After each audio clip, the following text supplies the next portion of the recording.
One thing I wish our fans could know more about is the rules, because I think you would enjoy it so much more if you knew more of the rules. Because I know the first bout I went to, I was lost. But once I got to learn the rules more, and watching it and seeing the strategy and how different people play, it's so much more interesting.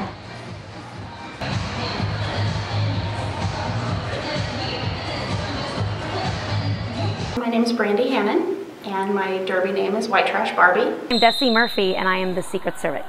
You have to find a name that nobody else has in the nation, so there's lots of brainstorming. Your derby name is who you are. You get to basically make another name for yourself. So I asked my family, you know, what kind of names can I use that would describe me, but not use my real name? And one of my cousins said, Evil Twin, because I am a twin, and apparently out of the two of us, I can be the evil one at times. I didn't really know how to skate when I started. I just decided to show up, and they kind of show you how to do it all. When you first join, you join fresh meat, and some leagues make you try out for fresh meat, so you may have to do something before then, but for our league, it's fresh meat for 3 months, and that's basic skating skills, strategy. They show you how to stop properly, how to fall properly. You want to fall on your pads, not on your butt, because that hurts. And then after you assess as a fresh meat, then you become an assess skater to where a team can pick you up in a draft, and you get drafted to a team. Each team has 5 people on the track. There's 4 blockers and 1 jammer from each team on the track at a time, unless somebody goes to the penalty box. The jammer is the person with the star on their helmet, and they score the points. The jammers start at the back, and the blockers all start in the front. There's one blocker that wears a stripe, that's the pivot, and they're kind of the lead blocker. The purpose is to try to get your jammer through the pack while you're blocking the other jammer. Once those jammers get through the first time, the second time they come through, they score a point for each opposing player that they pass. And even if she gets knocked out, she can come back in and keep going for 2 minutes. The first jammer that gets through the pack clean without any penalties is lead jammer, and they can call the jam. So when you see when they start doing this, they're calling the jam, and they're effectively stopping the clock. So they can do that when they've scored and they don't want the other team to score, they can call it. Or if they, you know, as far as strategy, sometimes there's a time you would call the jam. If, say, the opposing blocker, or excuse me, the opposing jammer went to the box, if I was lead, the first thing I would do would be to call the jam, because I'm not a strong jammer, and I would want to put a strong jammer on the track while that opposing jammer is sitting in the box. When the ref's like that, that's the lead jammer. When the ref's like this, that's not the lead jammer. When you get through a pack, if you pass the opposing jammer and all their blockers, you get 5 points. Before a bout, usually what happens is the captains or the coaches create a lineup, and they say who's jamming and who's blocking. And sometimes, and usually the bench coach, because that doesn't always work. We have players who sit in the penalty box and can't go out, or they're too tired. Then the bench coach decides who gets to go out. I'm trying to focus on the next step. Do I first know where I am on the track, where I am relative to my teammates, and then the upcoming action in the movement of the track. So where's the other team going to find me, and can I anticipate what they're going to do with me? Is their jammer coming up on the track? What do I need to do to help my team hold her back in that moment? And there's probably not another sport that you have active offense and defense happening simultaneously, and certainly at the speeds that are happening on our track. There's certain people who are jammers, and there's certain people who are blockers, depending on what they're better at. Jammers are faster, blockers are hard hitters, and they know where to be in the pack. When the whistle blows, I'm looking behind me and I'm staring at the other jammer, and my eyes are on her, and I'm just trying to stay in front of her.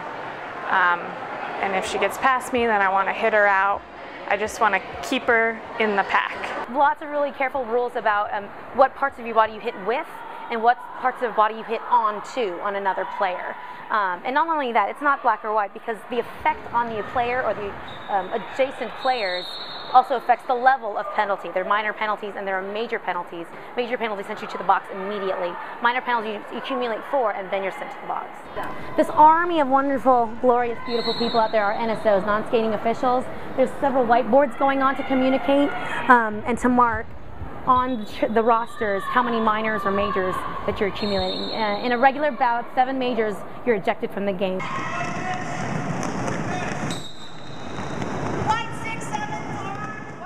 Legal hitting zones are hips, arms, the shoulder. So you can't hit anybody with your forearms or your hands. So you can't strike anybody. Clotheslining is a common term back in the old derby world that used to happen. We're not allowed to do that anymore. So at any point during a jam, there's the full pack, but the potential pack may not be there.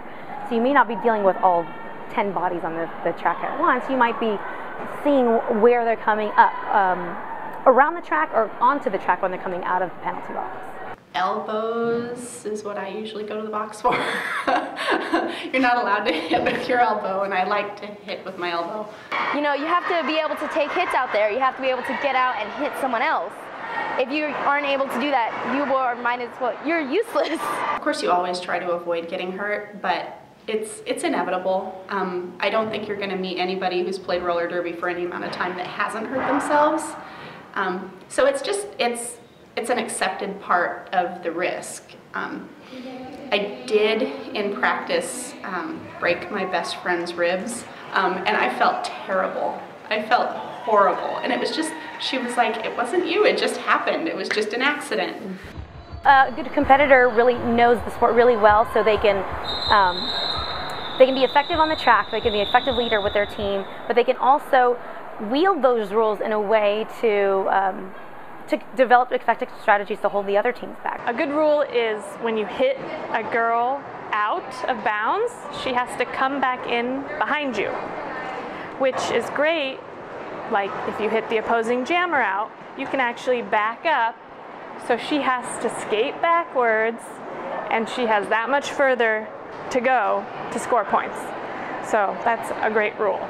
So you'll see people, when they hit someone out, they'll skate backwards and then they'll do this so the ref knows, hey, she has to go around me, look at me. And if she goes in front, it's a penalty. When you get a penalty, you have to go sit in the penalty box for a minute or 2 minutes if it's really bad. We're actual athletes, and it takes you to be athletic and to be in shape in order to do this type of sport. We don't just put on, it's not just a show. We play an actual bout. We're competitive. Really, really tricky to stay cognizant of what you are doing and what you need to do next. Yeah, very, very demanding. Something else I want people to know is that it takes a lot of passion to do roller derby, to be able to practice 8 to 10 hours a week on top of the 20 hours of committee work, and then having to attend different events for the league. You have to have your heart in this. Most people don't realize that, and they join because they want to wear booty shorts and they want to, look cute, but in the end, the only people that really can do this is the people who are passionate. We're real people, we have families, we have jobs, and we make this happen ourselves.